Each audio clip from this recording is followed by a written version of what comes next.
Chinese खाना बनाकर खिला रही हूँ। उन्हें मेरे हाथ का ये खाना बहुत पसंद आ रहा होगा। दूसरी तरफ अनुष्का का पति डाइनिंग टेबल पर। ओह गॉड, अब तो मैं इन सभी खानों को खाकर बहुत ज्यादा इरिटेट हो चुका हूँ। अब तो मुझे मेरी माँ के हाथ की मक्के की रोटी, सरसों का साग और लहसुन की चटनी के साथ मसाले वाली लस्सी और फिर खाने के बाद वो मीठा आम पन्ने का रस पीने का बहुत मन कर रहा है, जो मेरी माँ गांव से मुझे अपने हाथ से बनाकर खिलाती थी। इतने में पिंटू और सीमा। पापा, हमारी मम्मी हमेशा ये चाउमीन मोमोज जैसे अजीबोगरीब खाना ही क्यों बनाती रहती है? आपको पता है, मेरे स्कूल में मेरी फ्रेंड है साक्षी, उसकी दादी गांव से आई है और जब से उसकी दादी आई है तब से वो बहुत ही ज्यादा टेस्टी लंच लेकर आती है। कल तो उसने मुझे सत्तू के पराठे और लिट्टी चोखा खिलाया था। हाँ, मैंने भी खाया था, लेकिन पापा ये सब हमारी मम्मी क्यों नहीं बनाती? तुम्हारी मम्मी को ये सब खाना बिल्कुल पसंद नहीं है। बच्चों से लगता है कि ये सब खाकर उसका फिगर खराब हो जाएगा। वैसे ये सब खाना अगर तुम चाहो तो मेरे साथ गांव जाकर खा सकते हो। राजीव इतना कहता ही है कि तभी अनुष्का आती है और वो ये सारी बातें सुनकर गुस्से से हाथ में लिए कलछी को पटकते हुए कहती है, अच्छा राजीव, मेरे पीठ पीछे तुम बच्चों के दिमाग में अपने गांव का वो देसी देहाती सोच भरना चाहते हो जो तुम्हारी माँ और तुम्हारी भाभी के अंदर भरा हुआ है। अरे आज मुझे एहसास हो गया कि मैं तुम्हारे लिए कितना भी कुछ करूं, तुम्हारे लिए तुम्हारी भाभी, तुम्हारा गांव और तुम्हारा वो देसी खाना ही इम्पोर्टेंट रहेगा। अनुष्का नहीं, तुम गलत समझ रही हो, ऐसा कुछ नहीं है। तभी बच्चे कहते हैं, मम्मी, आप तो बेवजह ही पापा पर गुस्सा कर रही हो। पापा तो बस दादी माँ को याद कर रहे थे, और सच कहूँ तो हमें भी आपका ये रोज रोज चाउमीन मोमोज खाना पसंद नहीं है।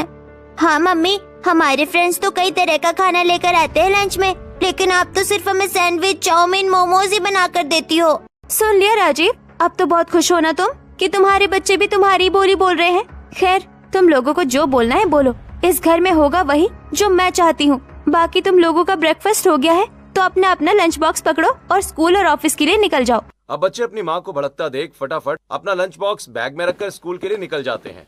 वहीं राजीव भी चुपचाप ऑफिस चला जाता है, जिसके बाद अनुष्का आराम से अपने कमरे का एसी चलाकर फोन में रील्स देखने लगती है।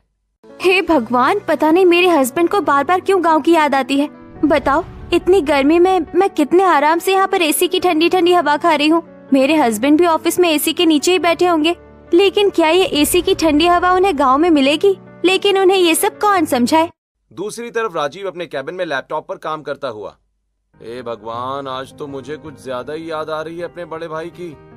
एक काम करता हूँ, उन्हें वीडियो कॉल करता हूँ। अब राजीव अपने बड़े भाई को वीडियो कॉल करता है, जहाँ राजीव का बड़ा भाई लखन फलों से हरे भरे बागान में बैठकर टोकरी में आम, लीची, केला, नारियल तोड़कर रख रहा होता है। अब फोन की रिंग सुनकर लखन, अरे ये तो शहर से मेरे छोटे भाई राजीव की कॉल है। चलो ये सारे काम मैं बाद में करूंगा, पहले अपने भाई से बात कर लेता हूँ। अब लखन रसीले फलों के पेड़ के नीचे ठंडी हवाओं में बैठकर अपने भाई राजीव का फोन उठाता है कि तभी लखन को अपने छोटे भाई के माथे पर एक अजीब सा तनाव नजर आता है। हेलो भैया, प्रणाम, कैसे हैं आप? अरे खुश रहे मेरे भाई, खुश रहे। पर ये बता, तेरे चेहरे पर ये तनाव कैसा दिख रहा है? सब ठीक तो है ना? तभी राजीव मायूस होकर कहता है, हाँ भैया सब ठीक है, बस आप लोगों की बहुत याद आ रही थी और मिलने का भी बड़ा मन कर रहा है, लेकिन आप तो जानते हो ना कि मेरी पत्नी को गांव आना बिल्कुल पसंद नहीं है और वो मुझे अकेले भी नहीं आने देगी। हाँ बेटा, मैं ये बात समझता हूँ। वैसे हम लोग भी तुम्हें बहुत याद करते हैं। माँ तो हर दिन तुम्हारी ही चर्चा करती है। एक बार बात करके देखो ना अपनी पत्नी से। ये सुनकर राजीव फिर से थोड़ा सा मायूस हो जाता है और बातों को घुमाने लगता है। हाँ भैया, मैं कोशिश करूंगा बात करने की। अच्छा चलो, अब मैं काम कर रहा हूँ तो आपसे बाद में बात करूंगा, ठीक है? इतना कहकर राजीव फोन रख देता है और उसकी आंखों से हल्के आंसू गिरने लगते हैं। वहीं दूसरी तरफ राजीव की माँ भी राजीव को याद करते हुए अपनी बड़ी बहू से कहती है, जो चूल्हे पर खाना पका रही है, बड़ी बहू, आज मुझे अपने छोटे बेटे और उसकी पत्नी अनुष्का की बहुत याद आ रही है। अब तो उनके बच्चे भी थोड़े बड़े हो गए होंगे। पता नहीं वो हम लोगों की चर्चा अपने बच्चों से करती भी है कि नहीं। काश एक बार वो यहाँ पर आ जाती तो कितना अच्छा होता। गांव घर ये भी तो उसी का ही है, लेकिन वो शुरू से बस शहर शहर के गुण गाती है। अच्छा माँ जी, आप चिंता क्यों करती हैं? मैं कामकाज से फ्री होकर देवरानी जी को फोन करूंगी और उन्हें यहाँ आने को कहूंगी। क्या पता वो भी हमें याद ही करती हो। अब इतना कहने के बाद प्रीत अपनी सास को बड़े ही प्यार से खाना खिलाती है और उसके बाद अपने कमरे में आती है। चलो सारे काम हो गए हैं, अब फ्री हूँ तो अपनी देवरानी जी को फोन कर लेती हूँ। अब प्रीति अपनी देवरानी को बड़े ही प्यार से फोन करती है, जहां उसकी शहरी देवरानी अपने दोस्तों के साथ गर्मी में ठंडे ठंडे कोल्ड ड्रिंक और स्नैक्स के साथ किटी पार्टी कर रही होती है। तभी प्रीति की घमंडी शहरी देवरानी की नजर फोन पर पड़ती है। वो अपनी जेठानी का कॉल देकर खुश नहीं होती और चिढ़कर फोन उठाकर कहती है, ओह गॉड, आज मेरी गांव की जेठानी ने मुझे फोन कैसे कर दिया? अरे अचानक मेरी याद कैसे आ गई आपको? कोई काम था या पैसे वैसे चाहिए थे? चाहिए तो बता दीजिए, मैं भिजवा दूंगी। अब अनुष्का की ये बातें सुनकर किटी पार्टी में आए लोग तेज तेज हंसने लगते हैं, जिसकी आवाज सीधा प्रीति के कानों में जाती है और उसे काफी शर्मिंदगी महसूस होती है। नहीं, मुझे कोई पैसा नहीं चाहिए देवरानी जी। सच कहूँ तो माँ जी को आपकी बहुत याद आ रही है और बच्चों को देखे भी बहुत दिन हो गए हैं। अगर आपके पास समय है तो कुछ दिन के लिए आप गांव क्यों नहीं आ जाती हैं? अच्छा, तो प्यारी प्यारी बातें करके मेरी गांव की गवार जेठानी मुझे शहर से गांव बुलाना चाहती है, अपने देहाती इलाके में जहाँ पर किसी भी चीज की कोई सुविधा नहीं है। अरे तुम लोगों का तो खाना भी गवारों जैसा होता है। ये सुनकर एक बार फिर से प्रीति को बहुत बुरा लगता है। उसकी आंखें नम होने लगती हैं, लेकिन फिर भी वो कुछ नहीं कहती। देवरानी जी, मैं मानती हूँ आपका रहन सहन हमारे रहन सहन से बहुत अलग है, लेकिन बार बार हम लोगों को इस तरह से नीचा दिखाना, क्या ये सही है?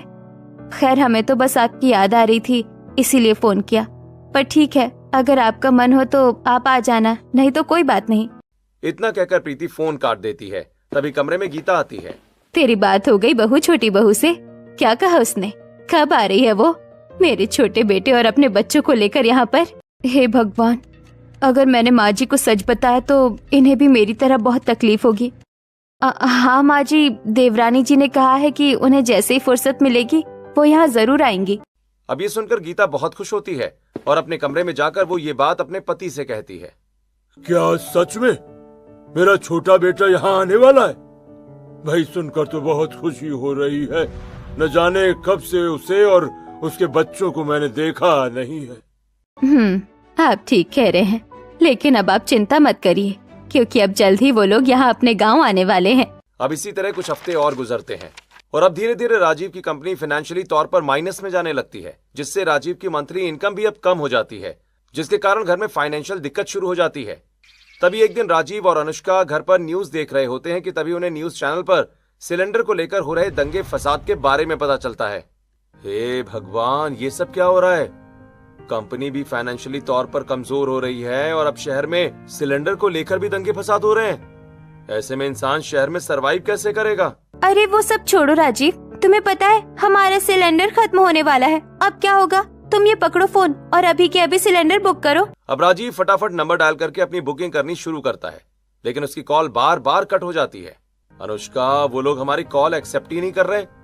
इसका मतलब हमें सिलेंडर इतनी आसानी से तो नहीं मिलेगा। अरे अगर सिलेंडर नहीं मिलेगा तो खाना कैसे बनेगा? लगता है अब हमें ब्लैक में लेना पड़ेगा सिलेंडर। क्या कहा? ब्लैक में? ए भगवान, इस महीने तो सैलरी भी बहुत कम आई है। लेकिन ठीक है, मेरे पास 5,000 रुपए हैं, तो तुम ले लो सिलेंडर। अब राजीव 5,000 रुपए निकालकर अनुष्का के हाथ में रख देता है। अनुष्का पैसे लेकर पड़ोस में आती है और लोगों से सिलेंडर के लिए बात करती है। तभी सावित्री, अरे मुझसे ले ले ब्लैक में सिलेंडर, पूरे 5,000 का दूंगी। अरे आप तो मेरी बहुत अच्छी पड़ोसन है, और अब बुरे वक्त में आप ही मुझे इतना महंगा सिलेंडर बेचेंगे तो मेरे घर के 2 पैसे कैसे बचेंगे? थोड़ा तो कम कीजिए। अनुष्का देखो, पड़ोसी अपनी जगह है और पैसा अपनी जगह। इस वक्त तो हर जगह तुम्हें सिलेंडर इतना ही महंगा मिलेगा। लेना है तो लो, वरना धक्के खाओ। अब अनुष्का मजबूरन वो महंगा सिलेंडर खरीद कर उसे घर ले आती है। अच्छा, तो तुम्हें मिल गया सिलेंडर? चलो, तुम इसे ध्यान से खर्च करना, क्योंकि अभी मेरे पास पैसे नहीं है और मेरी कंपनी भी बहुत लॉस में चल रही है। तो कोशिश करना कि ये 1 महीने से ज्यादा ही चले। और हाँ सुनो, राशन भी लिमिट से इस्तेमाल करना, क्योंकि सुनने में आया कि खाने पीने की चीजों के रेट भी बढ़ जाएंगे। अब राजीव अनुष्का को सारी बातें समझा देता है, लेकिन मॉडर्न अनुष्का अपनी ही धुन में होती है। वो बड़ी ही लापरवाही के साथ सिलेंडर का इस्तेमाल करती है। वो जब भी खाना बनाती, उस खाने को ओवर कुक करके सारा खाना जला देती। कभी गैस ऑन करके वो फोन पर रील्स बनाने लगती, जिससे गैस की बहुत बर्बादी होती है। अब कुछ ही हफ्तों में अनुष्का के बच्चों की स्कूल की गर्मी की छुट्टियां भी पड़ जाती हैं, जिस वजह से बच्चे 24 घंटे अनुष्का के साथ घर में रहकर अनुष्का को स्नैक्स बनाने को कहते हैं। तो कभी उसको अपने साथ खेलने के लिए जिद करते हैं, जिससे अनुष्का इरिटेट होकर कहती है, चुप करो तुम दोनों। एक तो सिलेंडर खत्म हो गया है, ऊपर से तुम दोनों ने नाक में दम करके रख दिया है।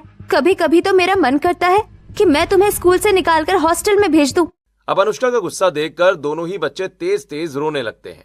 मम्मी, आप तो बस हमें डांटती रहती हो। पापा आएंगे तो हम आपकी शिकायत करेंगे। हाँ मम्मी, आप सबसे गंदी मम्मी हो। अब पीछे से आता राजीव सारी बातें सुन लेता है। अनुष्का, ये क्या तरीका है बच्चों से बात करने का? हाँ, और क्या कह रही थी तुम कि तुम मेरे बच्चों को हॉस्टल भेज दोगी? अरे तुमने मुझे मेरे माँ बाप से दूर कर दिया, ये कम है क्या जो अब मेरे बच्चों को भी मुझसे दूर करना चाहती हो तुम? अरे अगर तुम्हें इतनी ही प्रॉब्लम हो रही है तो मैं अपने बच्चों को लेकर गांव चला जाता हूँ। हाँ, घुमा फिरा कर तुम्हें गाँव की ही तो याद आती है, और कुछ तुम्हें दिखता ही कहाँ है। तो और कहाँ लेकर जाऊं बच्चों को? तुम्हें पता नहीं है क्या कि गैस के साथ साथ पेट्रोल के दाम भी बढ़ गए हैं। पेट्रोल की भी अकाली हो रही है। कहीं भी जाने आने के लिए हमें गाड़ी में पेट्रोल डलवाना ही पड़ेगा, जिसकी कीमत आसमान छू रही है। कई पेट्रोल पंप तो बंद हो गए। और तुमने जो अभी ये सिलेंडर खत्म किया है ना, मेरे पास सिलेंडर खरीदने के अब पैसे नहीं है। मेरी बात मानो अनुष्का, जब तक शहर की सिचुएशन ठीक नहीं होती है, इन 2 महीनों के लिए हम अपने बच्चों के साथ गांव चलते हैं। वहाँ बच्चे भी अपने दादा दादी के साथ खुश रहेंगे और तुम भी थोड़ा बहुत घूम लेना। मैं रिक्वेस्ट कर रहा हूँ यार अनुष्का। अब गुस्से से लाल पीली होती हुई अनुष्का कहती है, ठीक है, फिर चलते हैं गाँव। अब राजीव फोन से गांव की टिकट बुक करता है और खुशी खुशी ये बात अपने बड़े भाई से कहता है। वहीं दूसरी तरफ अनुष्का गुस्से से अपनी माँ को ये सारी बातें फोन पर बताती हुई, माँ, मेरा बिल्कुल भी मन नहीं है गाँव जाने का। इससे तो अच्छा होता मैं आपके पास आ जाती। तभी अनुष्का की माँ अपनी बेटी के दिमाग में बंटवारे की बात भरते हुए कहती है, अरे बेटी, तू इतनी नासमझ है। कब तक ऐसे ही मेरे घर आती रहेगी? कभी अपने गांव भी जा, वहाँ भी तो तेरी जमीन है। कहीं ऐसा ना हो तेरी जेठानी गांव का सारा जमीन हड़प ले। अरे बाप रे, इसके बारे में तो मैंने कभी सोचा ही नहीं था। आप ठीक कहती है माँ, मुझे गाँव जाना चाहिए।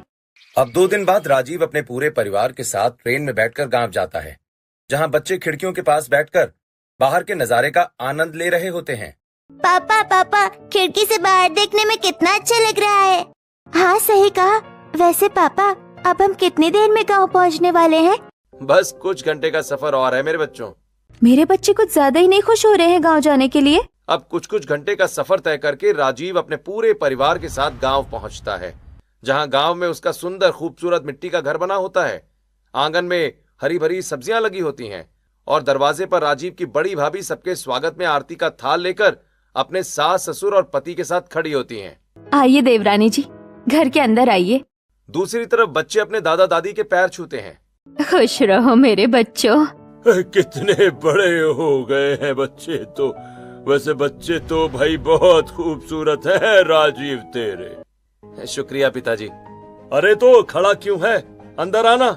अब जहां सभी लोग खुश होते हैं, वहीं अनुष्का आरती की थाल को हाथ से पीछे करते हुए मुंह सड़ाकर घर के अंदर घुस आती है, जिसे देख अनुष्का की सास को बड़ा बुरा लगता है।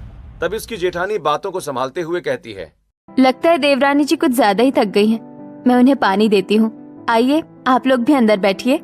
अब सभी लोग आकर सोफे पर बैठ जाते हैं। वहीं प्रीति घर के बाहर लगे हैंडपंप से ठंडा ठंडा पानी ग्लास में भरकर सबके लिए लेकर आती है, जिसे सभी खुशी से पीते हैं। लेकिन वहीं अनुष्का उस पानी को मुंह से उगलते हुए कहती है, ओह गॉड, आप लोगों के घर में फ्रिज नहीं है क्या? फ्रिज छोड़िए, आप लोगों के यहाँ पर आरओ की भी सुविधा नहीं है क्या? ये पानी कितना बेकार लग रहा है पीने में। देवरानी जी, हमारे यहाँ ना तो फ्रिज है ना ही आरओ है।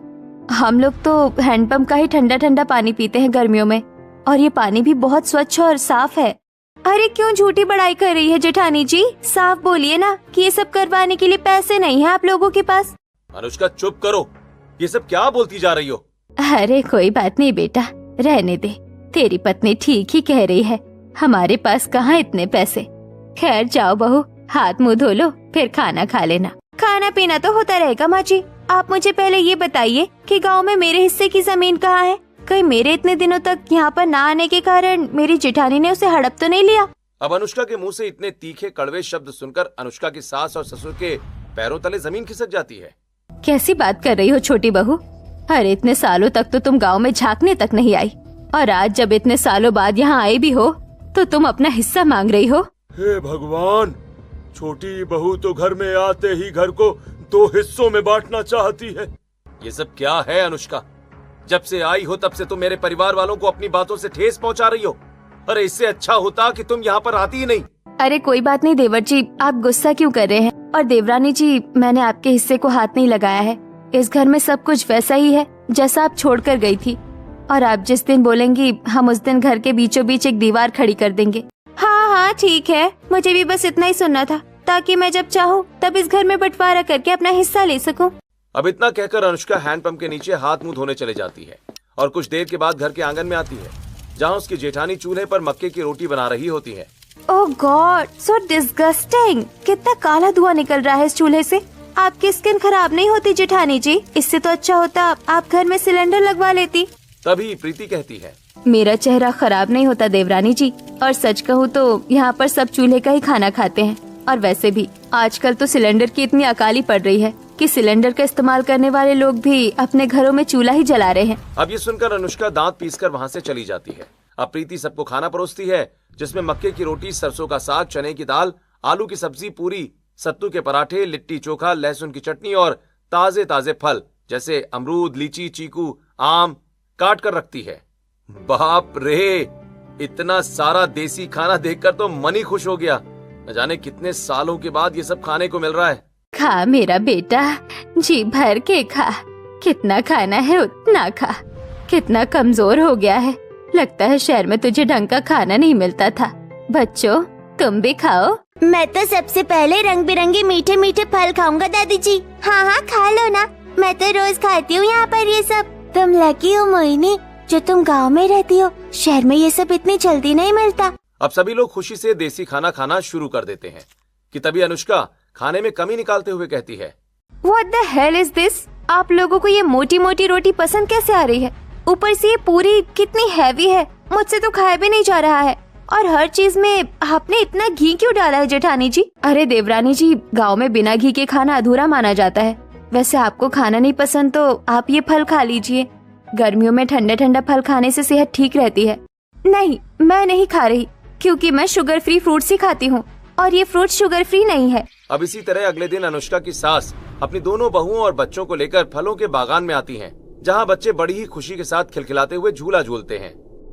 बच्चों आराम से, चोट मत लगवा लेना। और सुनो, कुछ देर बाद यहाँ आकर ये मीठे मीठे रसीले फल भी खा लेना।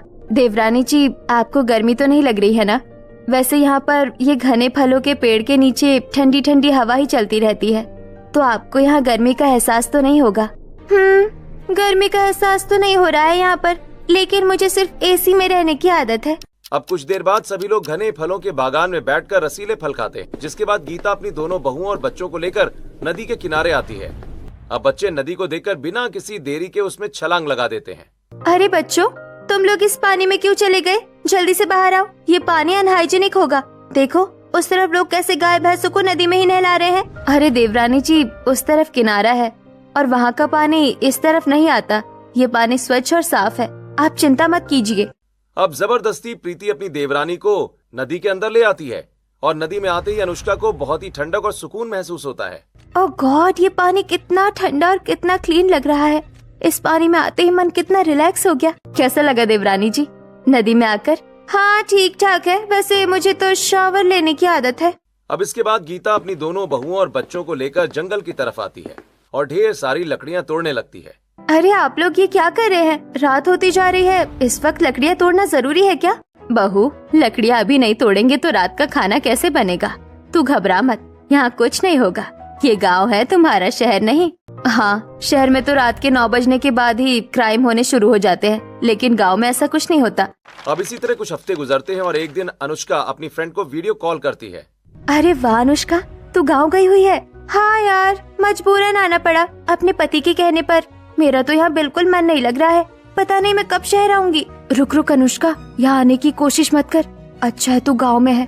तुझे पता है शहर की कंडीशन कितनी खराब हो रही है। मुझे देख, मैं 3 हफ्ते से घर से बाहर नहीं निकली हूँ। क्योंकि बाहर जाने के लिए गाड़ी में पेट्रोल डलवाना पड़ेगा, और पेट्रोल की कीमत बहुत महंगी हो चुकी है। साथ ही सिलेंडर भी नहीं मिल रहा है। लोगों को खाना तो खाना, घूमना फिरना भी दुश्वार हो चुका है। तेरा अच्छा है तू गाँव में है, तू वहाँ एंजॉय कर। चल रखती हूँ, बाय। अब फोन कटने के बाद अनुष्का टेंशन में चली जाती है कि तभी इत्तेफाक से वहाँ उसका पति भी आ जाता है। हे भगवान, अनुष्का गांव आकर भी तुम सिर्फ फोन चला रही हो। अरे देख लेना अनुष्का, गर्मियों की छुट्टियां खत्म होने के बाद जब तुम बच्चों को लेकर शहर जाओगी ना, तब तुम्हें बहुत रिग्रेट होगा कि तुमने गांव में रहकर गांव का आनंद ही नहीं लिया। क्योंकि शहर की कंडीशन बहुत खराब हो चुकी है यार। मैं रोज न्यूज देख रहा हूँ, वहां पर सिलेंडर को लेकर दिक्कत है, पेट्रोल को लेकर दिक्कत है, पॉल्यूशन बढ़ रहा है, महंगाई बढ़ रही है, और तुम्हें ये सब कुछ आराम से मिल रहा है, शांति पूर्वक। तो तुम इसको एंजॉय नहीं कर रही हो। अब इतना कहकर राजीव वहां से चला जाता है, जिसके बाद अब अनुष्का को भी एहसास होता है कि शायद वो गलत कर रही है।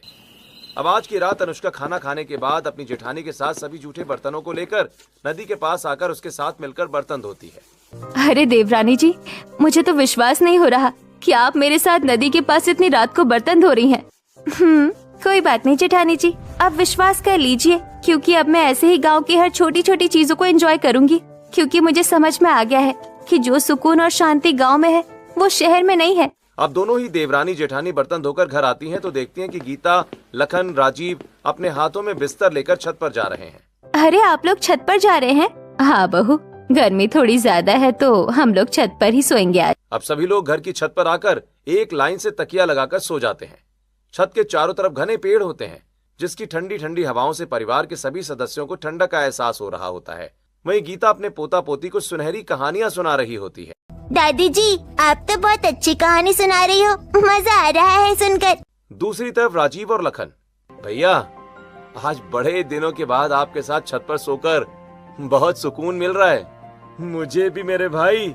वहीं प्रीति अपनी देवरानी से, देवरानी जी आपको नींद तो आ रही है ना छत पर? हाँ जेठानी जी, बहुत अच्छी नींद आ रही है। चारों तरफ पेड़ से ठंडी ठंडी हवा आ रही है और छत पर कितना रिलैक्स मिल रहा है। कोई पॉल्यूशन नहीं है, कोई शोर नहीं है, सच में यहाँ बहुत सुकून है। अब अगले दिन गीता अपने पूरे परिवार को लेकर अपने गांव की कुल देवी के पास पहुंचती है, जहां सभी सदस्य मिलकर पूजा करते हैं और इस पूजा से अनुष्का का पूरा दिमाग शांत हो जाता है।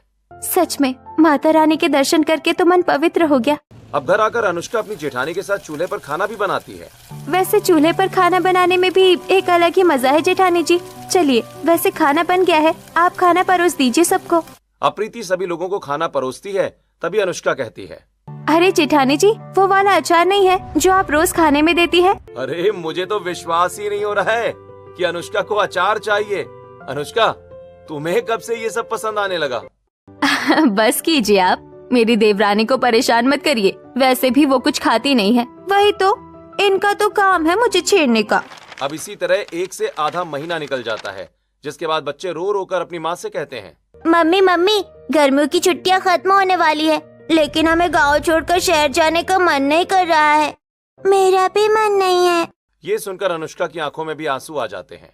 अब मैं इन्हें कैसे बताऊं कि मन तो मेरा भी नहीं कर रहा है, लेकिन जाना तो पड़ेगा। अब अनुष्का गांव के बाजार में जाकर देसी सामान की शॉपिंग भी करती है, जैसे खादी के कपड़े, हरी सब्जी में डालने वाले दाल की बड़ियां, पापड़, चिप्स जैसी अनेक चीजें खरीदती है। अब देखते ही देखते 2 महीने खत्म हो जाते हैं और अब अनुष्का के परिवार वालों का गांव से अलविदा लेने का समय आ जाता है। अनुष्का अपने सास ससुर के पैर छूती है तो राजीव भी अपने माता पिता के पैर छूता है, जिसके बाद गीता अपने हाथ में बनारसी साड़ी और कुछ गहने अनुष्का को देते हुए कहती है, ये लो बहू, ये मेरी तरफ से तुम्हारे लिए छोटी सी भेंट है, इसे संभाल कर रखना और शहर में कोई भी पूजा पाठ करना तो इसी साड़ी को पहन कर करना। तभी सामने से प्रीति अपने हाथ में बड़े बड़े अचार के जार लेकर आती है। ये लो देवरानी जी, मैंने तुम्हारी मनपसंद की सभी अचार बना कर रखे हैं। शहर में तो तुम इसे बना नहीं पाओगी, ना ही खरीद पाओगी, इसीलिए तुम इसे भी लेकर जाओ। अब अपने ससुराल वालों का इतना प्यार देकर अनुष्का की आंखों में आंसू गिरने लगते हैं। मैं आप लोगों को बहुत गलत समझती थी, लेकिन आप लोग सच में बहुत अच्छे हैं और आप लोगों ने हमें बहुत प्यार दिया है। और मैं कितनी बेवकूफ थी जो मैं इस घर में बंटवारा करना चाह रही थी। मुझे माफ कर दीजिए। देखा, मैंने कहा था ना कि एक बार तुम गांव में घुल मिल गई ना तो तुम्हें गांव और गांव के लोग बहुत अच्छे लगेंगे अनुष्का। हाँ, गांव सच में बहुत अच्छा है और मैं हमेशा ऐसे ही यहाँ आती रहूंगी। भाई ये सुनकर बहुत खुशी हुई बहू, ऐसे ही हमारा परिवार मिलजुल कर रहे और आबाद रहे। ठीक है पिताजी, प्रणाम। अब हम लोग चलते हैं। अब अनुष्का का पूरा परिवार सभी लोगों से अलविदा लेकर दोबारा शहर के लिए रवाना हो जाता है और इस दिन के बाद से अनुष्का को शहर के